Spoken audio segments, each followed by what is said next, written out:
Tape 17 shouldn't exist. Part 1, The Box. It showed up on a Thursday. No knock. No delivery notification. Just there. A small worn cardboard box sitting right outside your apartment door. You almost didn't notice it at first. You'd had your headphones in, keys already halfway to the lock. But something about it felt wrong. Not dangerous, just out of place. Like seeing a chair in the middle of a road. It doesn't belong there, and your brain can't ignore it. There was no label. No return address. Just your apartment number written in thick black marker. Not your name. Just the number. You stood there for a second too long, staring. Then you looked down the hallway. Empty. That long, beige apartment hallway stretched in both directions, lit by those dim overhead lights that buzzed just enough to make silence feel louder. No footsteps. No doors closing. No elevator ding. Nothing. You crouched and picked up the box. It was lighter than you expected. Too light. Inside, something shifted, not like loose objects, but like a single thing sliding against cardboard. You hesitated. Something in your chest tightened, like a quiet warning you couldn't explain. But curiosity always wins, doesn't it? You stepped inside, shut the door, and locked it. The box sat on your kitchen counter for a while. You didn't open it right away. You told yourself you were just being cautious, but really, you were stalling. Scrolling your phone. Turning on the TV for background noise. Anything to avoid that quiet, creeping feeling pulling your eyes back to the box. Eventually, you gave in. You grabbed a knife and sliced the tape open. The flaps folded back with a soft crackle. Inside, foam, carefully packed, precise. You pulled it apart slowly, piece by piece, until you saw it. A VHS tape. Black, unlabeled. No sticker. No handwriting. Just blank. You frowned. Who even uses these anymore? The question hung in the air longer than it should have. Then something else clicked. You did have a VHS player. You hadn't thought about it in years. It sat under your TV, collecting dust, a leftover from when you moved in.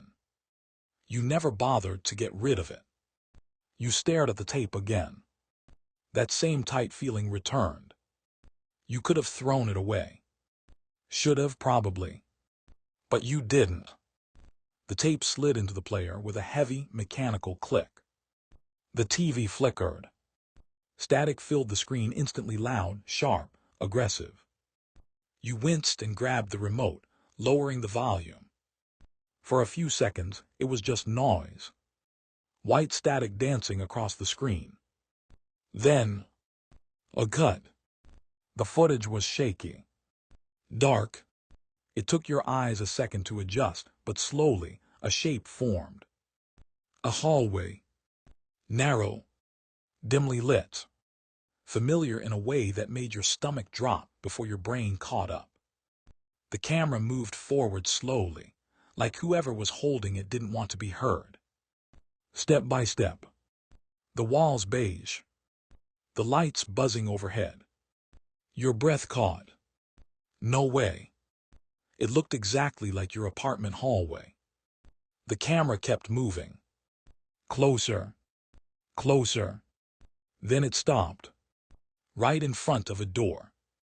You leaned forward without realizing it. Your chest felt tight now. Because you already knew. Before the camera even tilted slightly. Before the number came into frame. You knew what it was going to show. Your door. Your exact apartment number. Clear as day. Your hand slowly lowered the remote. The footage didn't cut. Didn't glitch. Just stayed there, staring at your door. For a long time. Too long. Then slowly. The camera lifted. Just a little. Enough to reveal something else. something your brain struggled to process at first. Because it wasn't the door that made your stomach drop this time. It was what was standing in front of it. Someone, back turned to the camera, standing perfectly still, right outside your apartment. You felt a chill crawl up your spine. The person didn't move, didn't breathe, just stood there, watching your door. Your mouth went dry. This is a prank. It had to be. It had to be recorded earlier. Someone messing with you. Maybe a neighbor. Maybe. The figure moved. Not a normal movement. Not natural. Their head tilted slightly, too slowly. Like it wasn't used to moving. Like it had to remember how. Then, the screen cut to black. You exhaled sharply, not realizing you'd been holding your breath. Okay, not funny. Your voice sounded smaller than you expected. The TV stayed black. For a second you thought it was over. Then, another cut. Your living room. Your heart stopped. The angle was wrong high, slightly tilted, but there was no mistaking it. Your couch. Your table. Your TV. Everything exactly where it was. The footage was grainy, darker than it should have been. Like it was recorded at night. But that wasn't the worst part. The worst part was, you were in it. Sitting on the couch. Watching TV. Wearing the exact same clothes you had on right now. Your stomach twisted violently. No, no, no, no. You looked down at yourself. Same hoodie. Same pants. Same everything. Slowly, you turned your head back to the screen. The version of you on the tape wasn't moving much. Just sitting there. Watching. Then, on the tape, you reached for the remote. Your real hand froze. Because you weren't moving. But the version of you on the screen was. A second later, your TV turned off. The screen went completely black. Silence filled the room. Thick. Heavy. Your reflection stared back at you from the dark screen. But something felt off. You leaned in slightly. Your reflection didn't. Your stomach dropped into your chest. Because it was still sitting there. On the couch. Smiling. Just barely. And behind you, in the reflection, something moved.